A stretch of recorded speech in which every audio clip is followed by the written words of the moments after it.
매스미디어의 효과에 대해서 알아보도록 하겠습니다.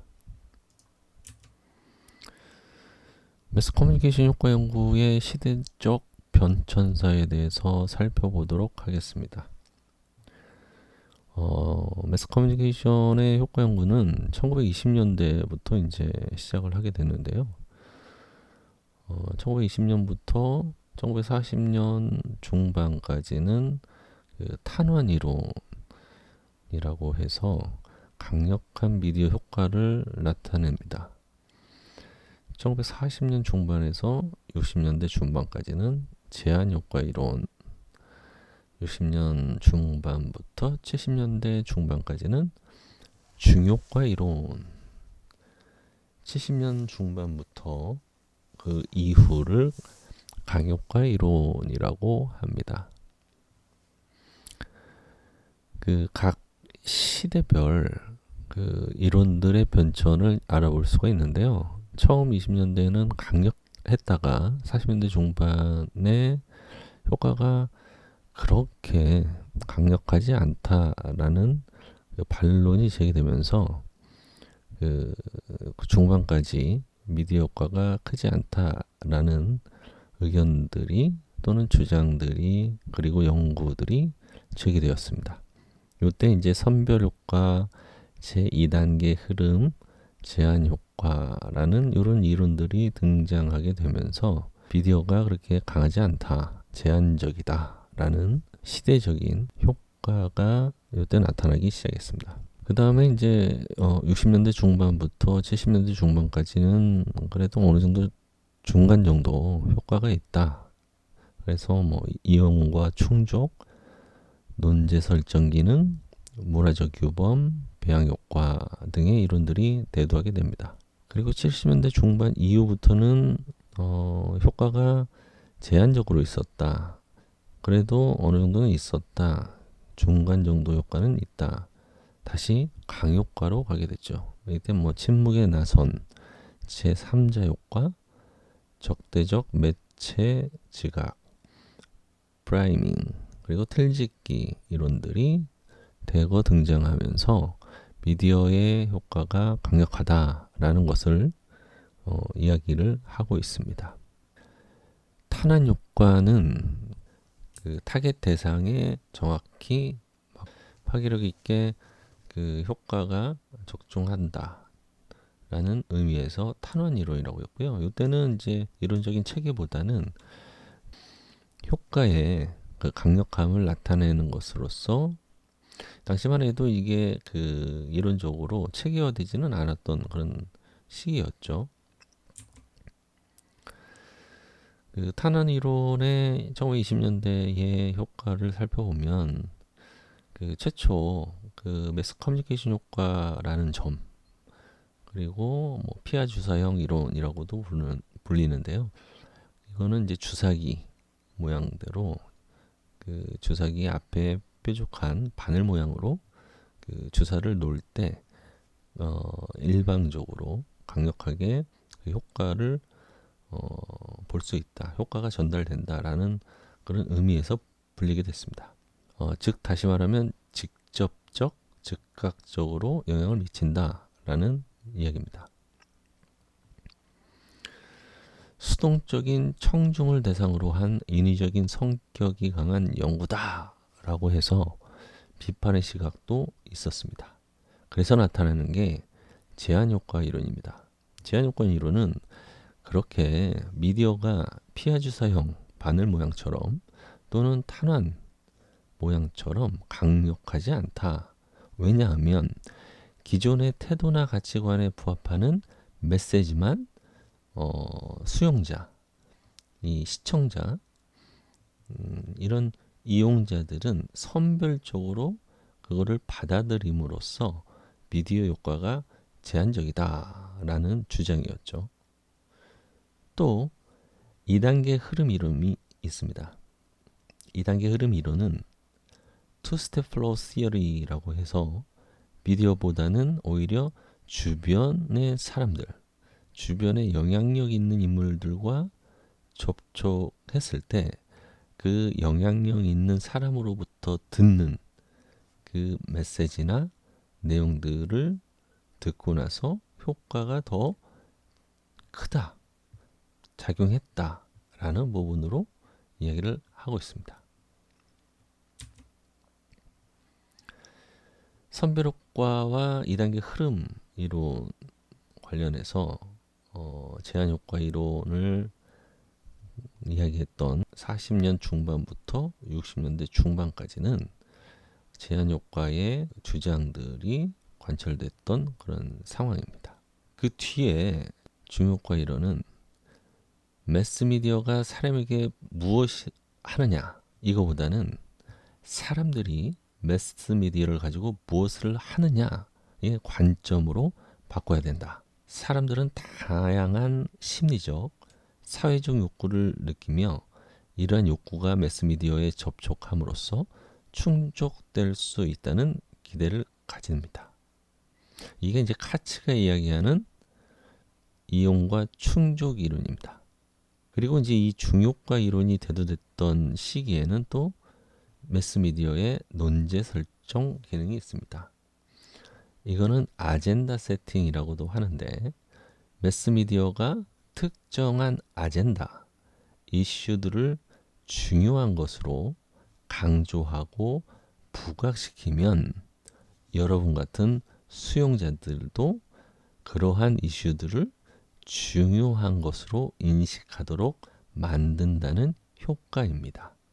다시 말해서 최근에 코로나19와 관련된 이러한 사회적 영향의 위험 또는 전파되는 것들이 각 매스미디어를 통해서 지속적으로 비중이 있게 장시간 동안 보도가 될 때 여러분들은 다른 이슈보다는 코로나19에 대해서 굉장히 중요한 것으로 인식하고 있다라는 그런 이론입니다. 매스미디어의 상이 곧 현실이다. 이 말은 중효과 이론에서 이야기할 수가 있습니다. 중효과 이론은 좀 제한적인 효과가 있다라는 그 뒤에 나타내는 그런 효과들이 지배적인 그런 시기에 대두된 이론들입니다. 그래서 거기에는 문화적 규범 이론, 배양 효과 이론 등이 있습니다.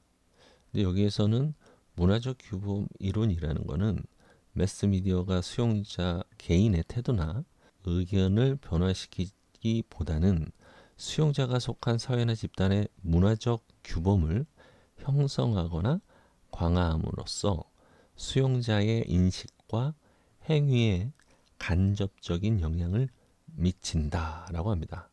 다시 말해서 고정관념이 확산된다라는 거죠. 그리고 이제 배양효과 이론이 있습니다. 거브너가 이야기했던 건데요. 이거는 텔레비전을 과다하게 시청하는 사람인 경우 그 과다하게 시청한 사람들 머릿속에는 사회의 모습도 그 텔레비전이 보여주는 세계와 비슷하게 일치한다는 사실입니다. 예를 들어서 텔레비전에서 폭력성과 관련된 그러한 내용들이 많이 묘사되고 많이 보도가 된다면 수용자인 여러분들은 폭력적인 사회라고 과다하게 평가한다는 이야기입니다.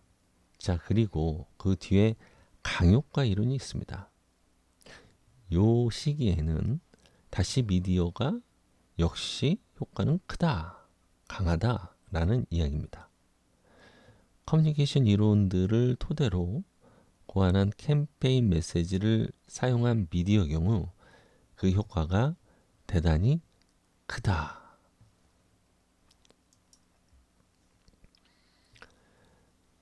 강효과 이론이 지배적인 시기에는 침묵에 나선 효과, 제3자 효과, 적대적 매체 지각, 프라이밍 효과, 점화 효과, 그리고 뉴스 틀짓기 이러한 지배적인 이론들이 대두하게 됩니다. 침묵에 나선 효과는 노엘 로이만이 주장한 건데요. 많은 사람들 의견이 자신 의견과 다를 경우 그 의견을 이야기하고 표출하고 고립되기보다는 침묵을 지킴으로써 공중의 지각에서 사라진다라는 이야기입니다. 다시 말해서 대다수의 의견들이 여러분들의 의견하고 틀리면 여러분들은 이제 침묵한다는 거죠. 제3자 효과, 요거는 그 데이비슨이 이야기한 이론으로 사람들은 매스미디어 메시지가 자신에게 영향을 미치지 않지만 제3자 타인에게는 더 큰 영향을 미친다는 착각 또는 지각을 하는 경향이 있다라는 효과입니다. 예를 들어서 폭력적인 영화, 폭력적인 프로그램을 볼 때는 자기는 이 폭력성을 인지하고 있기 때문에 내가 아닌 다른 사람들은 이 폭력성의 영화나 프로그램을 볼 때 나보다도 더 폭력적인 영향을 미칠 것이다 라고 지각한다는 거죠. 적대적 매체 지각이라는 것은 사람들이 갈등적 이슈에 관한 미디어의 보도가 자신과 반대되는 입장을 옹호하는 것으로 인식한다는 것입니다. 또 프라이밍 효과는 미디어가 어떤 특정한 이슈에 주목하고 다른 어떤 이슈에는 주목하지 않을 경우 선거 후보자들에 대한 공중의 평가 기준을 새로이 제공하거나 바꾸게 되는 과정을 프라이밍 효과라고 합니다. 뉴스 틀짓기 이론은 뉴스가 일어난 사건을 기자가 객관적 입장에서 있는 그대로 보도하는 것이라고 생각하기 쉽습니다. 그러나 뉴스의 사건을 선택, 가공, 편집해서 수용자, 시청자, 즉 여러분들에게 하나의 틀을 제공하는 경우 수용자는 그 틀의 영향을 받아 인식한다는 것입니다. 펜과 코시키의 연구에서는 이러한 프레임 형성 기제의 4가지 형태로 이야기를 합니다. 첫 번째는 구문론적 구조입니다. 단어나 문구를 배열하는 패턴을 이야기를 하는 거죠. 그리고 이제 대본적 구조, 이거는 수용자에게 뉴스나 사건을 전달하는 일방적인 뉴스 가치와 관련되어 있습니다. 주제적 구조는 기자가 일상적 주제를 그들의 뉴스에 부과하는 경향을 반영하는 형태입니다. 그리고 수사적 구조는 기자가 의도적으로 구성한 문체와 관련돼 있습니다. 매스미디어 폭력 효과는 카타르시스의 이론, 자극적 효과 이론, 모방 이론, 강화 이론, 흥분 전이 이론, 그리고 친사회적 효과, 친사회적 효과 등이 있습니다. 다시 말해서 카타르시스 이론은 매스미디어 폭력에 대한 일반인들의 걱정과는 다르게 TV의 폭력이 시청자들이 가지고 있는 스트레스와 좌절감을 정화시켜 오히려 시청자의 폭력적 성향을 감소시킨다는 것입니다. 자극적 효과 이론은 텔레비전이 제공하는 폭력을 자극적으로 간주하고 여러분들이 그 자극에 반응을 보이고 폭력적 성향과 행위를 유발할 가능성이 많다는 것입니다. 모방 이론은 어린이들은 텔레비전을 보여주는 폭력적 장면에서 즉각적으로 흥분하여 영향을 받는 것이 아니라 폭력 행위자를 모방할 때만 폭력적 행위와 연결될 수 있다는 것입니다. 예를 들어서 어렸을 적에 애니메이션을 보고 있는 경우 이 애니메이션에 등장하는 주인공들이나 그 조연급들이 또는 보는 사람이 좋아하는 캐릭터를 따라하는 경우 그게 폭력적일 때 폭력 행위가 모방되어지고 폭력 행위가 더 폭력적일 수 있다라는 이야기입니다. 강화 이론은 폭력적 기질을 지닌 어린이들이 매스미디어 폭력물에 노출되어 폭력적 성향이 한층 더 강화되는 것을 말합니다. 흥분 전이 이론은 어떤 자극에 발생하는 흥분은 다른 자극에 의해 생긴 흥분에 누적되어 공격적인 행위에 영향을 준다는 것입니다. 친사회적 효과는 경우에 따라 긍정적 방향으로 매스미디어가 이용될 수 있다는 점입니다.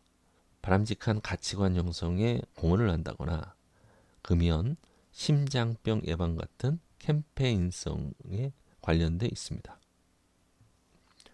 다시 말해서 텔레비전이 어린이들에게 양질의 교육 프로그램을 방송한다라는 부분에서 친사회적 효과가 있다라고 이야기할 수가 있습니다.